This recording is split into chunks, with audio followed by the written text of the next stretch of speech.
Diabetes atau penyakit gula adalah penyakit kronis yang berlangsung dalam jangka panjang. Penyakit diabetes yang tidak terkontrol dengan baik dapat menyebabkan konsekuensi serius, menyebabkan kerusakan pada berbagai organ dan jaringan tubuh, contohnya organ seperti jantung, ginjal, mata, dan saraf. Penyakit ini ditandai dengan meningkatnya kadar gula darah atau glukosa hingga di atas nilai normal. Diabetes terjadi ketika tubuh pengidapnya tidak lagi mampu mengambil gula atau glukosa tadi ke dalam sel dan menggunakannya sebagai energi. Kondisi ini pada akhirnya menghasilkan penumpukan gula ekstra dalam aliran darah tubuh. Maka dari itu, mengonsumsi makanan yang menurunkan gula darah akan bermanfaat bagi penderita diabetes maupun pre-diabetes. Pada episode kali ini, Dr. Rosna akan membahas seputar makanan yang ampuh cegah diabetes beserta mitos dan faktanya.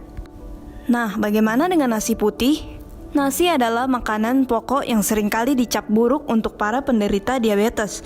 Tapi apakah benar penderita diabetes tidak boleh makan nasi putih, Dok? Salah, ya. Boleh. Sebenarnya boleh, gak masalah. Mau nasi putih, mau nasi merah, mau nasi warna apapun, boleh.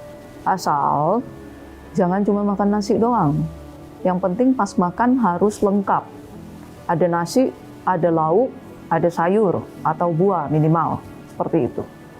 Mitos ya Sobat VVC, nasi sendiri bukan penyebab utama diabetes. Maka penderita diabetes sebenarnya boleh-boleh saja mengonsumsi nasi.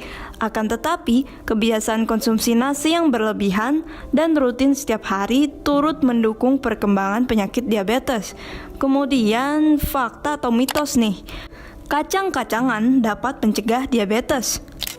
Mitos juga. Kenapa? Kacang-kacangan memang sehat, betul. Mineral tinggi, lemak baik tinggi, sumber protein, betul. Karbonya dikit, benar. Tapi kalorinya tinggi. Kalau kamu banyak konsumsi kacang-kacangan, ujung-ujungnya kamu akan mengalami peningkatan massa lemak atau obesitas. Nanti kamu akan mengalami kontrol gula darah yang jelek juga.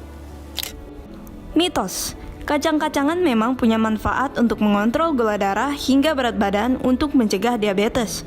Akan tetapi, bahan makanan ini juga tinggi kalori. Agar berat badan Sobat VVC tetap terkontrol, coba padukan kacang tanah dengan makanan rendah kalori. Lalu, fakta atau mitos, sayuran yang pahit seperti pare bisa mencegah diabetes.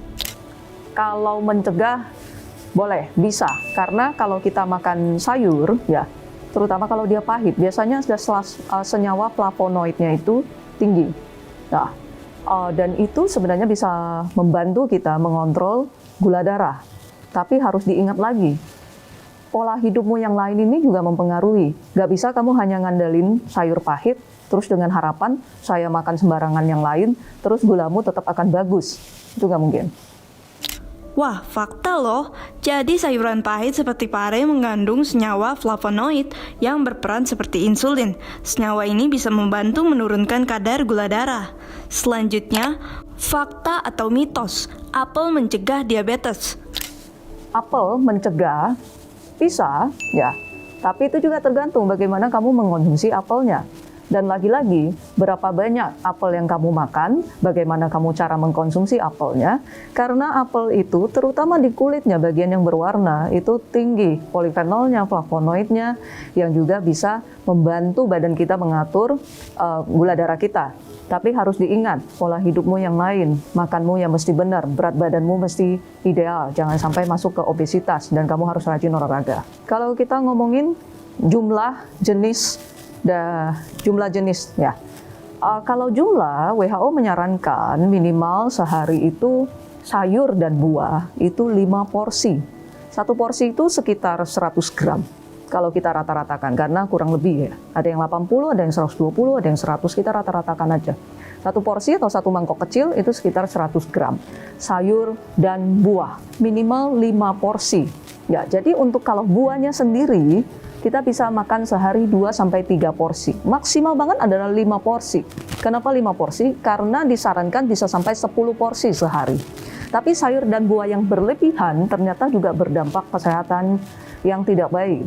Karena di buah itu fruktosanya tinggi. Kalau kamu terlalu banyak mengkonsumsi buah, nanti fruktosanya tinggi, nanti akan diubah, akan masuk ke jalur asam urat misalnya, akan masuk juga ke jalur trigliserid ya. Jadi bisa juga nanti mengakibatkan batu ginjal, itu juga bisa. Terus bagaimana supaya tidak berlebihan? Sebenarnya pada dasarnya, kalau kamu makan buahnya langsung, ya dipotong-potong, jadi buah potong, bukan di jus, bukan di blender, dengan sendirinya lambung kita sudah akan melimitasinya, akan melimit.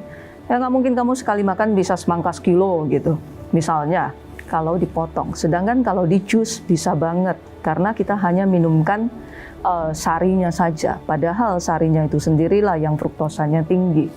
Ya, jadi hindari minum jus. Kalau blender masih tergantung kondisi. Kalau memang tipikalnya tidak bisa makan buah dan kamu mau belajar mulai makan buah, boleh kita coba dari blender. Beda blender dan jus.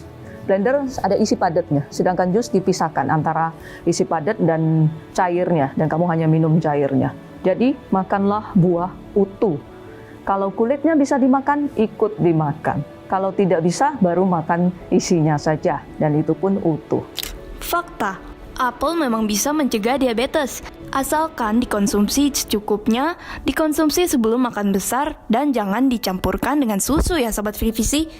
Jadi apel ini juga mengandung fruktosa loh Sobat Vivisi, yaitu zat yang lebih manis daripada glukosa, tetapi lebih aman untuk metabolisme tubuh. Sehingga fruktosa ini lebih cocok sebagai pemanis untuk pasien diabetes, karena perlahan-lahan diserap kembali oleh lambung dan tidak mempengaruhi kadar glukosa dalam darah. Lalu ada yogurt. Fakta atau mitos, yogurt mencegah diabetes? Yogurt asli bisa, karena probiotiknya baik. Probiotik menurut penelitian memang bisa membantu kerja insulin kita, menurunkan resistensi insulin, yang berarti kontrol gula darah di badan kita akan lebih baik. Masalahnya, yogurt yang beredar di pasaran seringkali sudah ditambahkan gula, ya, yang berasa. Yang berasa tuh biasanya ada tambahan gulanya. Nah, kalau kamu konsumsinya yogurt yang berasa dan ada tambahan gula, jatuhnya ini jadi salah. Fakta Sobat Vivisi, ternyata cemilan yang satu ini tak hanya lezat, tetapi juga direkomendasikan untuk mencegah diabetes loh. Yogurt bisa mengontrol gula darah, tetapi tetap hati-hati, karena beberapa yogurt di pasaran sudah ditambahkan pemanis buatan. Jadi perhatikanlah kandungan di kemasan yogurt, dan hindari yogurt dengan pemanis tambahan. Kemudian fakta atau mitos, kayu manis mencegah diabetes? Ya, kalau kayu manis, cinnamon itu memang membantu menurunkan gula darah. Ya, itu bagus untuk mereka yang memang ada diabetes atau pre-diabetes. Boleh mulai minum bubuk kayu manis, itu bisa dilakukan. Tapi harus ingat, harus selalu dibarengin dengan pola hidup yang baik. Kalau ini sih memang sudah tidak diragukan lagi ya Sobat Vivisi.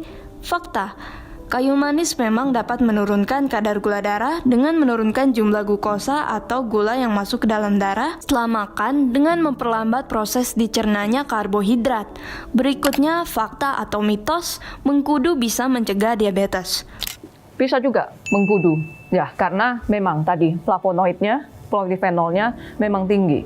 Ya, itu bisa dicoba. Tapi juga kalau sudah gula darahnya sedikit berlebih atau sudah diresepkan obat sama dokter, jangan juga semata-mata itu menggantikan obatnya. Tidak seperti itu. Itu harus jalan bareng. Ya, nanti kalau memang gulanya semakin terkontrol, baru dikonsulkan lagi ke dokternya apakah obatnya perlu diturunkan dosisnya atau bagaimana. Dan lagi-lagi harus diingat bahwa jangan pernah hanya mengandalkan satu hal untuk suatu masalah yang cukup besar. Fakta. Wah, jadi mengkudu memang dapat mencegah diabetes ya Sobat Vivisi, karena mengandung zat antioksidan yang tinggi. Salah satunya adalah senyawa flavonoid yang membantu menjaga kadar gula darah loh. Demikian mengenai makanan untuk mencegah diabetes mellitus dengan saya Dr. Rosna Pinontoan, MGZ SPGK. Terima kasih.